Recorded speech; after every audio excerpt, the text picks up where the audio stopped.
हक्काला सोडून देऊ, 60% तर 60%. छगन भुजबळचं म्हणणं आहे आमची 60% लोकसंख्या, बरं 60% व्हा, जाऊन दे, काय तुला काय खायचं.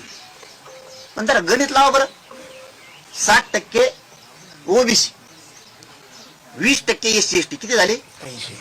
34% मराठा, किती झाले? 114. 150% लोकसंख्या असते राज्याची. तू का पागल काढतो का आम्हाला?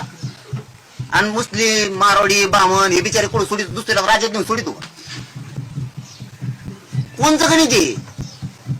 किती येड्यात काढणार माझ्या समाजाला तुम्ही? किती? आम्ही आमच्या नोंदी आहेत, यांच्या नोंदी नाहीत, तरी आरक्षण दिलं. आम्हाला अडचणी का? आता येऊ गॅजेटवर. आपण हैदराबादचा गॅजेटियरचा JR काढला, त्या दिवशी मी सांगितलं होतं समाजाचं कल्याण करू शकतो तर आता विखे पाटील साहेब, कारण फडणवीसांनी सांगितलं आम्ही JR काढला, ओके, देऊन टाकलं श्रेय तुम्हाला. दाखवा मला श्रेय नाही दिले, दाखवा मला. हे बघा, आज नका ऐकून घेऊ तुम्ही सुद्धा. त्यांच्या दारात गेलो होतो म्हणून ऐकलं, माझ्या दारात आलात, माझ्या समाजाच्या दारात आलात म्हणजे आम्ही सुद्धा अवमान नाही करणार, नाही होणार. तुम्हाला जाईपर्यंत सन्मानच होणार.